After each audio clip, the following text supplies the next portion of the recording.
I am Larry Levy, a friend of Donny's, and am honored I was asked to make an introduction. I suspect many of you know Donny, but I'll give you some of his credentials anyway, which are pretty impressive, I think. Generally, he describes himself as a poet, educator, an LGBTQ activist residing in mid-Michigan. He has published 3 high-quality books, and they've been recognized as such. He's had 3 poems that were recognized by Pushcart Prize nominations. That's a big deal, and I would say that's something to be proud of. Plus, one of his poems was a Best of Net nomination. So while he's known in this area pretty well, other people are apparently paying attention to what Donny's trying to do. Professionally, it's hard to make a living as a poet, but he makes a very good living as an English professor at Delta College, where, as a former professor there myself, I can tell you I'm still in touch, and I hear wonderful things about what he does in the classroom and what his students think of him. So there he teaches creative writing, of course, as well as composition and technical writing. He also enjoys facilitating community creative writing workshops. So in addition to reading, there might be that opportunity for you to take a workshop from Donny and learn some of the secrets. So with that, Donny, the floor is yours.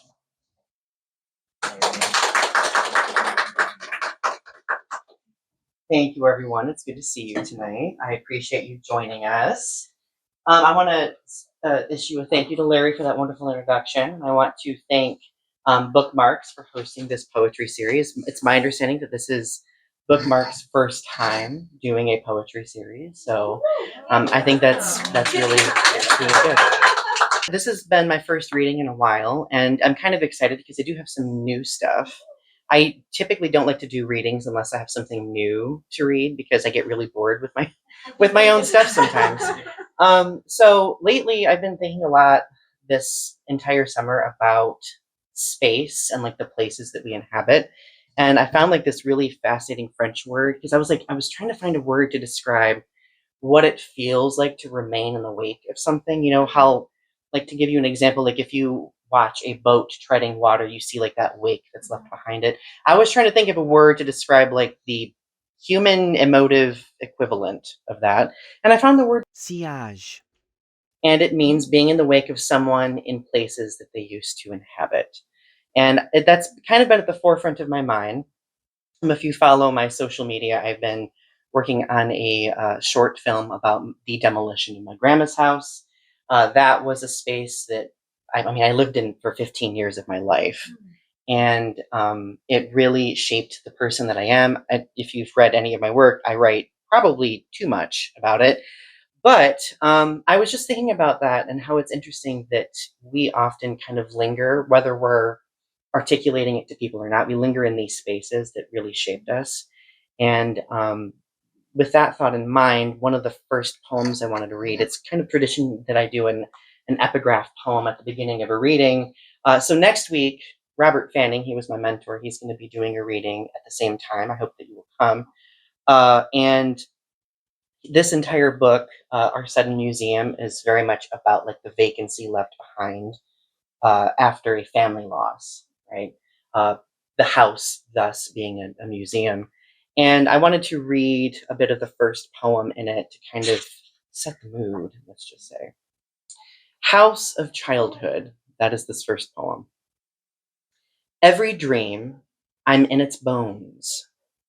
Its bones, though hollow of me now, its walls, what holds the hallowed dust, the joists, the moans, O ghost, O lady of sorrows, I'm old. I'm grown and gone, I'm bird who can't thrash free. O family, O hands who reach through vents. Here bird, here sun, here canary, here honey. So I am the ghost. I am the one who haunts, who scratches while we sleep.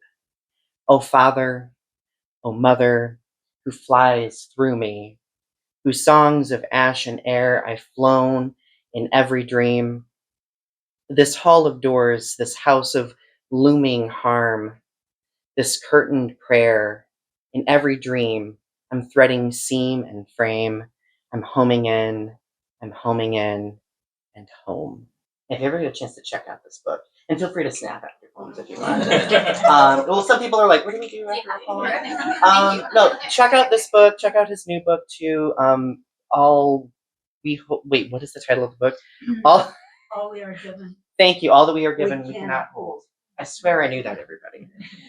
So, just to give a little bit of context, the reason why my grandma's house was slated to be demolished was because of a very tragic family event that happened. I'm not going to go into nitty-gritty details about it, but basically it was the family's consensus that, nobody really wanted to live there anymore and it was time for it to go. And obviously that was really hard for me to process at first because having grown up there, like, you don't want to see a place that personal cease to exist in your lifetime.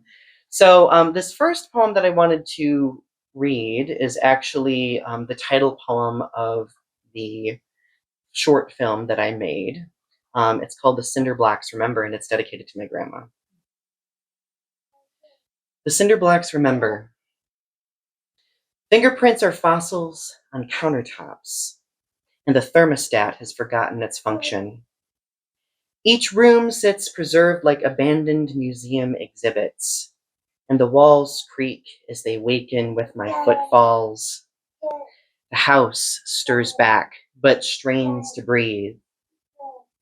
My father's voice lingers in the background and speaks to the beat of these dry 1960 beams. I take out my phone to capture the space and smile at its futuristic glow as I try to capture, because I must record to remember. I wonder if these walls recognize me. I've grown up, and all perspectives have changed. Tables have shrunk, and the ceiling fan strings tickle my forehead like willow branches combing across a late summer yard. In short, it's a very low-hanging ceiling fan. At first, I'm a time traveler, but so much is the same. I'm 13, and each window is a matte painting framing every familiar view. A field rolls toward an amber sunset. The pine out front waves hello in the kitchen, and the woods stretch behind. Yes, Grandma's house is cold now, but underneath rotted composite, a desperate layer of pastel blue, and a coat of forgotten pink, the cinder blocks still remembered. And yes, all the house was painted all of those colors. It was kind of wild. So when the house got demolished, I got to take a cinder block home of my own, which was really great. I turned it into a little planter, but the paint was chipping off of it, and I saw that there was like that pastel blue and then a pink color. I was like, why are we painting some cinder blocks pink? Like we're pastel blue, but 60s, 70s, why not? Why? Yeah, like I'm honestly thinking about painting my house pink at this point. So I would absolutely be. I would be destroyed if I ever even thought of that idea. So the next poem is very similar to the prior poem in the sense that it's themed around a similar subject, but it's more written contemporarily. So that poem that I read was written like several years ago. This one is literally written within the last few months. This poem is titled Palimpsest House, which that first word is essentially a piece of parchment or paper that's used repeatedly after earlier writing has been erased. That is the definition. I'm still here. I'm lingering in this knotty pine rib cage, breathless, while the attic grates breathe slowly. The living room is an autopsy, the vacant recliner a heart transplant from another home. Labeled boxes carry the intestines of what was, all shoved to one side of the room. Somehow, the gutted bathroom still wears cloth curtains and smells of old linoleum. In the kitchen, a ceiling fan groans like a dry larynx, then croons a song that was last heard some summer 20 years ago. As I drift, the floor vents grin. Their dusty smiles instill a childhood fear I ignore.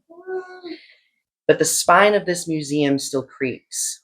The walls still pocked with nails, holes, and yellowed tattoos left from tape.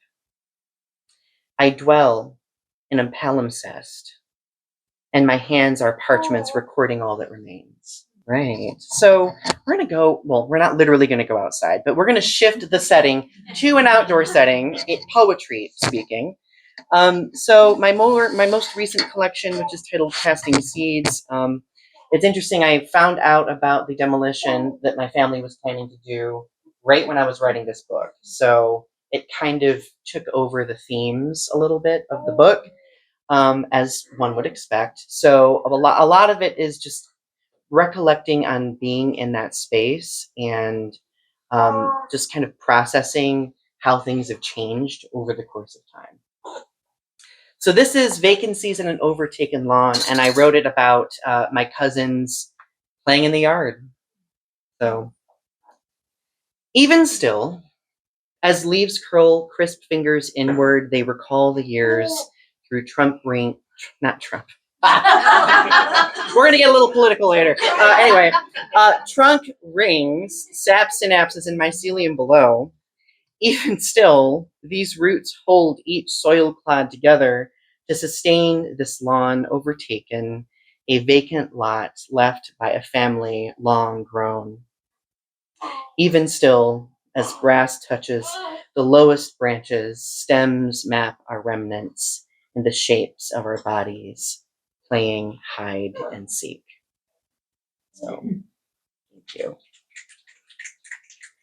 Is anybody getting excited about fall? I mean, has summertime really been well, I guess it's been kind of hot, hasn't it? I love writing poems about fall, like almost as much as loving a pumpkin spice latte. I love those too.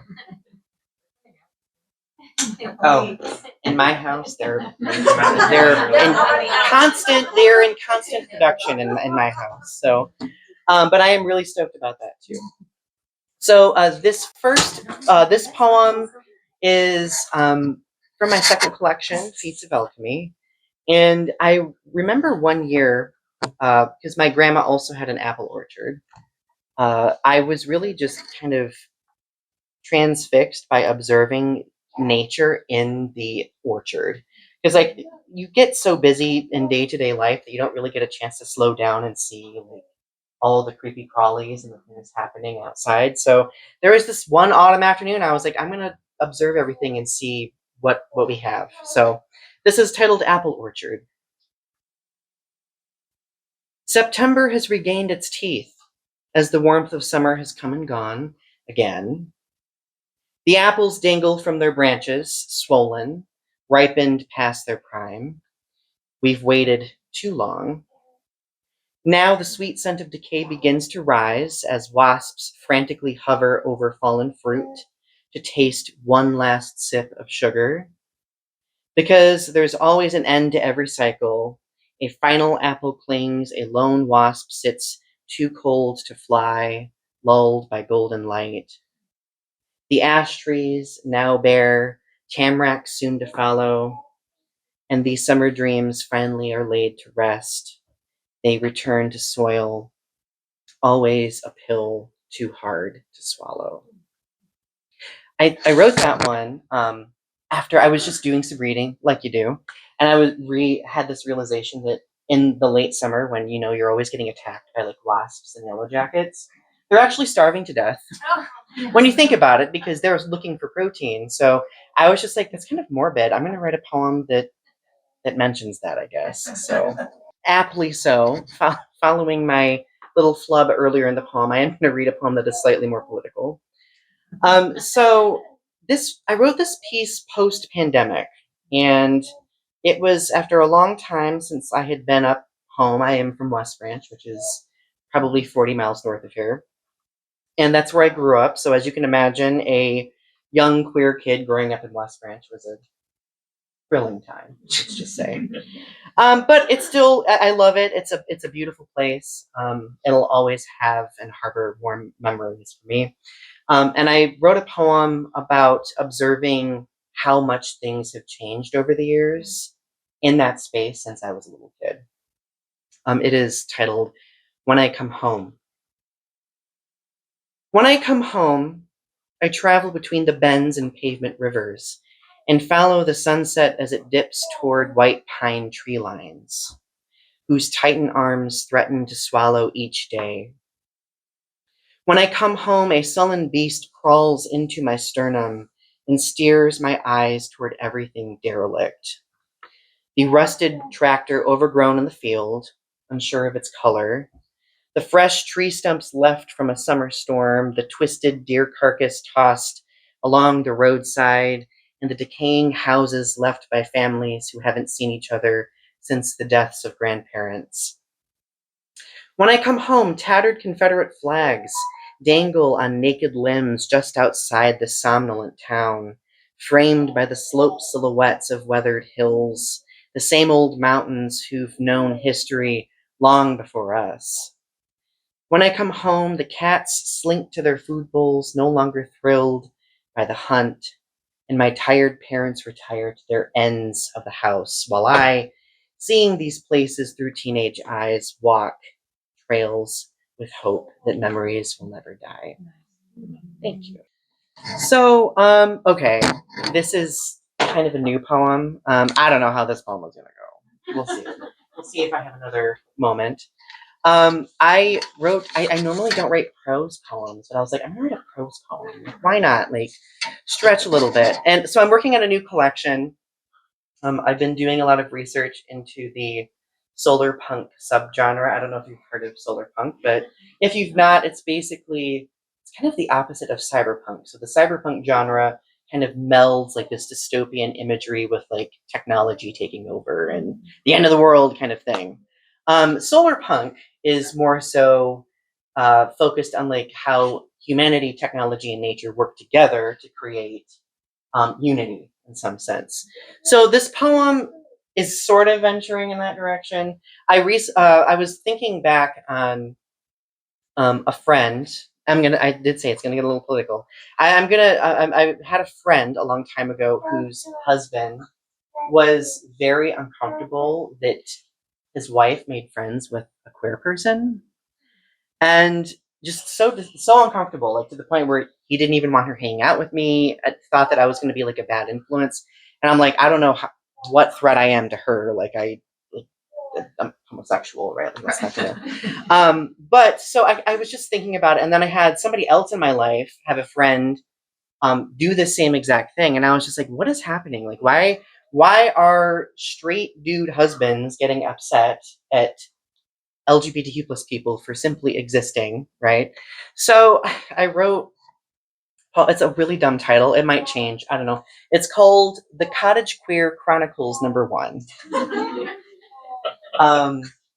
We'll see. We'll see what happens. I don't even know if it'll be a series, but I think it's shaping into something. So this poem is written, directed to this dude who irritated me. You're afraid, but unsure of the root of that fear. Trust me, I know the moment you whispered it to me. You said, you gays have an agenda. I form a crescent smile as I picture you imagining us in some underground lair, a legion of doom, with better fashion, of course, plotting ways to indoctrinate kids through simply existing. Or perhaps to you, we're a secret society of supervillains set on world domination via drag queens telling stories. After all, we're threateningly talented, I guess. Much to your dismay, we're everywhere and rooted far deeper than your fear.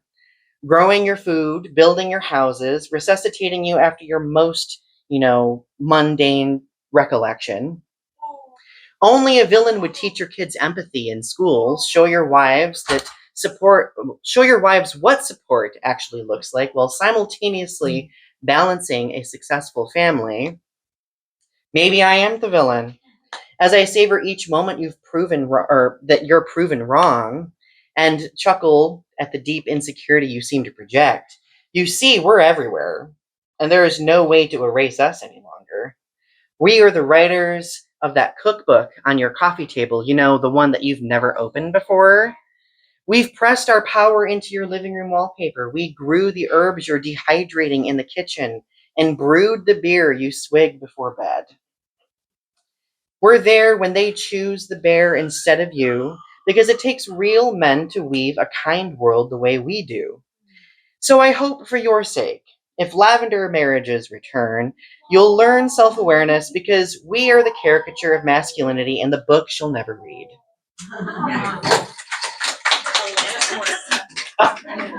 Love that. A compliment. Thank you.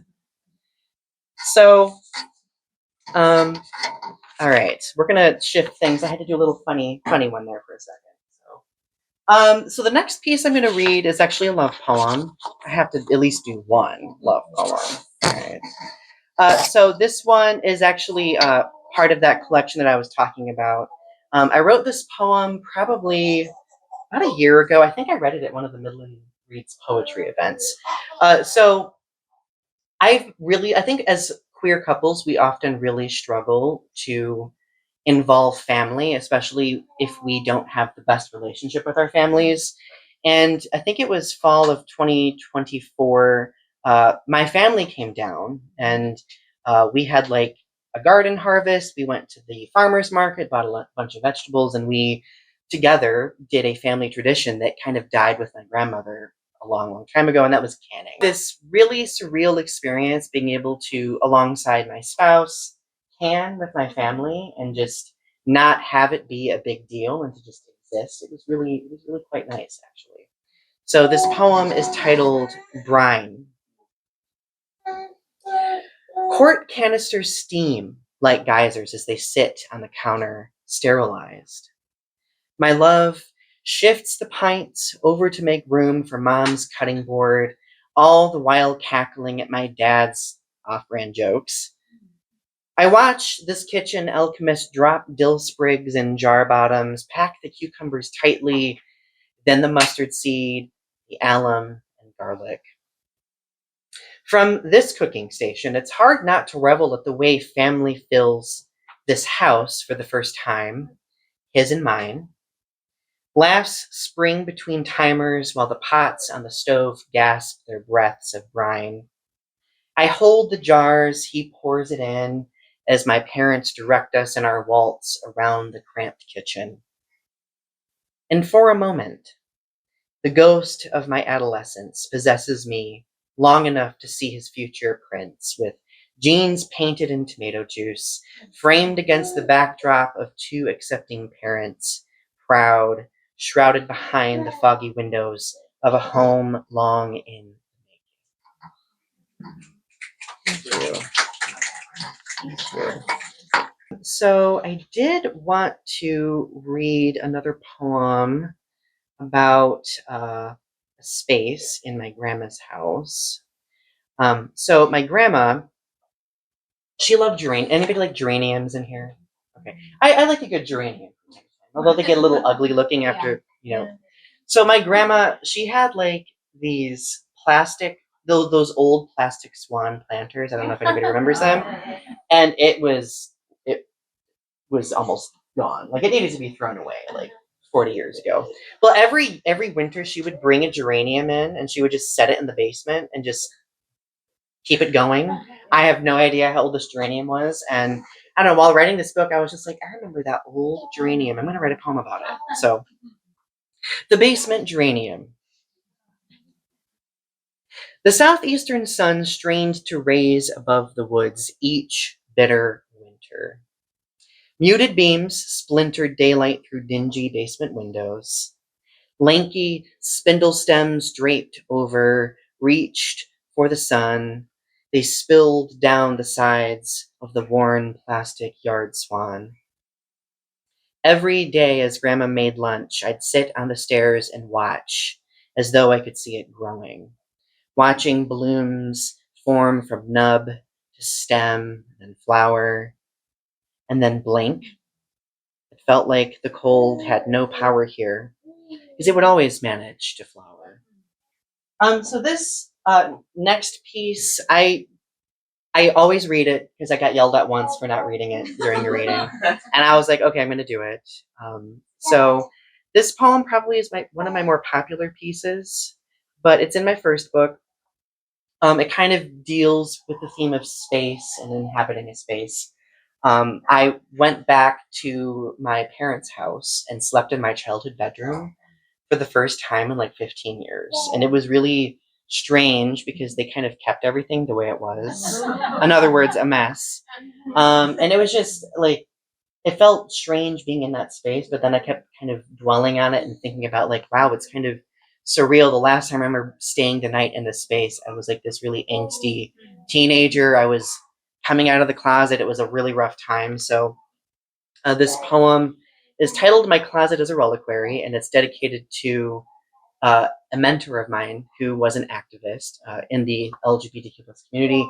He passed away in 2016, but he always reminded me and repeated the phrase to me of Donny, you know who you know who you've been becoming, or you are who you've been becoming. He would kind of switch it up every now and then, and that just always sat with me for a very long time. So this is My Closet is a Reliquary. The closet door has fallen from its track and sits leaned against the dented drywall like a discarded portcullis, too weathered to keep me. Behind box-stacked skyscrapers, yellowed wallpaper peels, and the crayon mural still robs floral print of its optic illusion, like a political graffiti with elementary verve. The shelves still dip under collections of unread religious texts, and the bloated plastic drawers refuse to budge from their cheap retail compartments as each paper-filled basin brims. The air is linen stale, and the glued constellations above still keep this room lit, while the tired July sun slips beneath the tree line, lengthening shadows across brown shag carpet. These years later, I keep the closet door off its track because it's powerless. A prison-made museum, a memorialized womb left open since I left for college after a second birth. Now my closet has lost its echo, and each stored memory maps a misshapen journey. So let these paper roadways return to nature, become overgrown, because this cluttered closet is a reliquary, a room for storage, unable. Thank you. I just have a couple of more to go through. One of them I said was going to be a wild card because I kind of have like a preset list, and I was like, I'm going to pick one that's random just for fun because I can do that. It's a little political one, shall we? Yes. Okay. All right. The United States of Mania, that is the title of this one. And I wrote this several years ago, so if we were manic back then, we're probably manic now still, right? Just a little bit. So here we go. The white picket fences where the woods once stood smile beneath a blood-red morning while every yard sign screams in picket lines across each carefully landscaped lawn. The coffee burns going down because the pain feels good, and the pavement river waves in and out of chaos. There's no time to tend to the numb tongue because there's no words left to say. Belly laughs erupt from the radio, and the billboards beg to keep America great, while a snake slithers its way inside heads and immune systems repeating, you can't hide in the basement forever. So the masks are left unworn, the pistols are kept beneath pillows, the patriots tape their smiles in place and then carefully say, don't panic, because hate is easily washed down with a Coke inside this red, white, and manic. I was a little mad when I wrote that. A little. So, the last piece that I wrote, or that I prepared for this, is a little bit more chill, if that's at all possible. So I wrote this back in April. I don't know, did anybody watch the Artemis 2 moon excursion that happened? I just thought that, like, I'm a huge astronomy person, and watching the entire experience get streamed, I was just really moved by, I don't know, like we're kind of like living in this like this really dystopian space, and seeing these people do this just felt kind of like progression in some fashion, right? So I wrote this poem. It's actually an ekphrastic poem, and if, for those of you unfamiliar, ekphrastic poems are poems that respond to other pieces of art or media. So, and I wrote this inspired by the photo of the Earth rising over the moon. So it's titled Earthrise. So, and I dedicated it to the astronauts of Artemis 2, and for all those still left behind on Earth.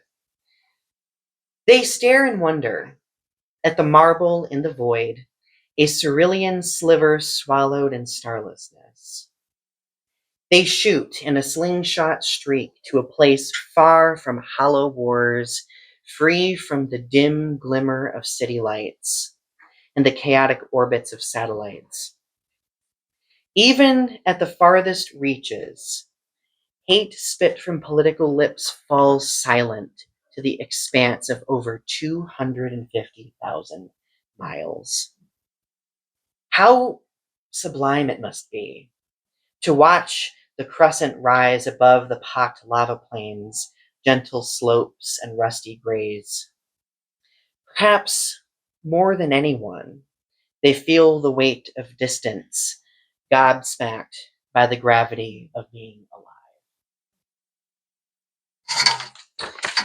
That's all I got. That's what I got. So, thank you. Are we ready for questions, or do we want to wait another minute or so, or what do we want to do? All right. I have a question for you. Yes. You're from West Branch. I knew that, but I'd forgotten it. And you reminded me of a time when I got to do a reading for a West Branch writers group quite a few years ago. And whoever was organizing it let me know in advance. They'd be very interested, they said, in hearing you say something about the degree to which your actual experience influences your poetry. So I thought that's a good question. I thought about it, and I actually even wrote something up. But I'd like you to answer that too, because I'm listening to you, and everything you're reading is somehow touched by your life. Mm-hmm. I mean, would you say to a large degree that is true? Are there poems you have written that have nothing to do with anything you've ever experienced? I wouldn't know. I probably have, but I would say. I mean, I've never experienced going to the moon, so I guess that might be an example of that. I would love to experience that. No, I think that would be. I would say that, at least for me, like poetry has always kind of been like this extension of the human experience. I think that's the case for a lot of people. So it's pretty central to my work. I would say like 95% of the time, most of my poems are rooted in experience. And it's, if this makes sense to you, so you're walking through life. The metaphor I often thought was, I grew up around fields, and you walk through the field, and you come up the far end, and there'd be all these burrs stuck to your pants, and you don't remember where they came from. And I thought, in a way, you're moving through life. You got bills to pay, you got classes to teach, you got to do all this stuff. But at the end of the day, you're sitting there, and something that happened that day, or something that happened like that burr, it shows you. It sticks to you. It sticks to you. Yeah. And after a while, you, as a poet, you trust that. I don't know what to write about it. I'm not sure where to go with it, but I know it's choosing me. Mm-hmm. Is that almost sounds like it could be a whole collection of poems, and like I could see a lot of poems following that theme. It could be people, places, things that kind of get stuck to us. Honestly, that's kind of very much what this whole book was about. Like just these little remnants, these little nuggets of memories from like my grandma's house that really just stuck with me. That I was just like, I got to get this out of my system and put it to paper and talk about it. And, in a way, sometimes small, but not trivial. No. Well, it may seem trivial to somebody who's not had the experience, but it's hopefully something insightful. You put us there.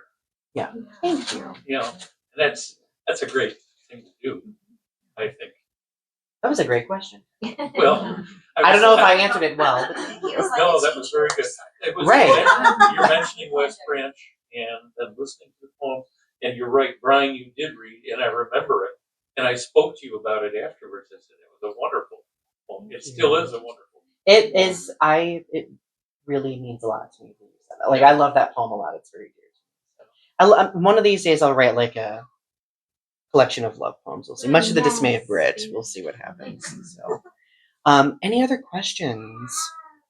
Are you thinking of your audience at all when you're writing?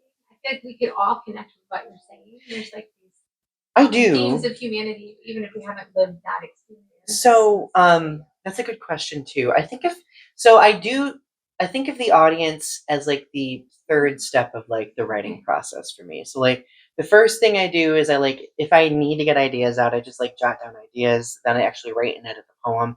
But then I go through and I like read each poem out loud to myself as though I am performing it at a setting. Okay. And there have been like I know my second book, which is much darker. Like I was thinking about my audience and like, is this too much for the audience, or like, is this too much of one thing in one span of time? If you ever get a chance to look at the book, it's organized in 4 sections, which is not common for poem collections. But I was like, I need there to be levels, right? And there were some poems that didn't make the cut because I thought they were too much for the audience. Like, because at the end of the day, I want the audience to think about their mental health while they're reading too. And I would never want me reflecting on my mental health to be difficult for anybody. But, you know, I put a disclaimer in my books for a reason. So, did that answer your question? Okay, yeah. But I do think about audience. I know, especially for casting seeds, like, I know that everyone probably has at least some warm experience that they might have in their memory. Well, maybe not everybody, but a lot of people do. And I hope that sometimes some images or metaphors in the book may like evoke like that similar feeling for readers too. So yeah. So I'm asking this as someone who does not write poetry, but has a daughter who is a writer. And she's always written from a very young age, and I've just watched her writing evolve. How has your writing changed? And since when you were like she's 22 now, but I mean I've always seen the stuff she's written, but Yeah. Like I don't know, talk about that if you would. No, so I started writing when I was in 8th grade, thereabouts. And at that time, like my poems were just kind of restricted to like a journal. It was like a cryptic way of me to write about gay things without my parents being like, oh, like get out of this house, right? Obviously that didn't happen, thankfully, but it was just my way of like kind of controlling the narrative. But if you look back at that old poetry, like a lot of it was like very angsty, very like dark, sad stuff. And then as I've grown, like I have learned to find inspiration in places that aren't just one particular emotion. Like I can write about multiple things. And like those early poems also really didn't have sensory details, images, metaphor, or anything like that. Now fast forward to today with practice and school and years of experience, I'm able to at least incorporate more of that to make it more engaging for the audience. So I would say that's probably how it's evolved first and foremost. Secondly, now I'm a little bit more conscious about messaging. I tell my students, I don't think every poem needs to have a message. Sometimes a poem can just paint a picture and that's okay. But now I try to think a little bit more concretely about messaging. Like, am I saying what I need to say? And is it checking off the box I need checked off for myself before anything else? I don't know if that makes sense, but Of course. yeah, I would say that would be how my work has changed. I'm interested, like on the book level, how you approach like writing for a book. Are you writing about all kinds of topics and then you find similar themes, or do you have a theme in mind and you write a bunch toward that? Good question as well. So for me, what I will do is I will spend like a few months of just doing a lot of active writing. So like imagine maybe I spend National Poetry Month, which is April. Like maybe I spend like that whole month just churning out a bunch of work. What I'll do is I will lay that work out. I'll print it off if I have the means to do so. Printers can be expensive. I'll print it off and then I'll look through all of the poems and see if like any themes fall in line with one another. And when I'm compiling, like if I'm doing like a smaller book, a chat book, which is like 45 poems or less, I will limit it to maybe like 2 or 3 themes to kind of keep things a little bit more compact. Because if you overdo it, it might make it seem like your book's going off in many different directions. For full-length collection, which is 45 pages and more, I might have at least 5 to 6 themes that kind of recur throughout the book. And it doesn't have to necessarily be a theme. It could be like a particular image, right? So like obviously for this, like the image is my grandma's house and everything associated with it. For my second book, it was very much more of like this darker imagery, like this kind of cyborg mechanical type imagery. And the first one is like more like forest outdoors, you know. So like I will think about like specific like aesthetics too when it comes to develop. So like aesthetics, themes, and then messaging. That's another one I'd look at. No idea if I answered that question. But yeah. And it doesn't have to be all of those things at once. Like sometimes I actually just kind of trashed. I mean, I didn't like throw the poems away, but I like discarded a book idea because I was like, there's themes here, but the messaging is like really just unclear. So like I don't know if I would want to do that, right? The idea is still like somewhere on some Word document if I ever need to approach it again. But sometimes it is okay to let ideas go and to just let them go to the recycle bin. So yeah. There's so many different forms of like the written words. I'm curious what inspired you to kind of find your home in poetry. So the first thing would be like that journaling aspect that I mentioned earlier, but I think the second thing is at the time I really loved music as well, and like lyrical music is poetry of a sort, right? So I was like, because I began actually in middle school and high school as a musician. Like I was an instrumental musician. I sang a little bit too, and then I was like, I shifted a little bit more into just writing the poetry, and I think that kind of satisfied me more than just the music itself.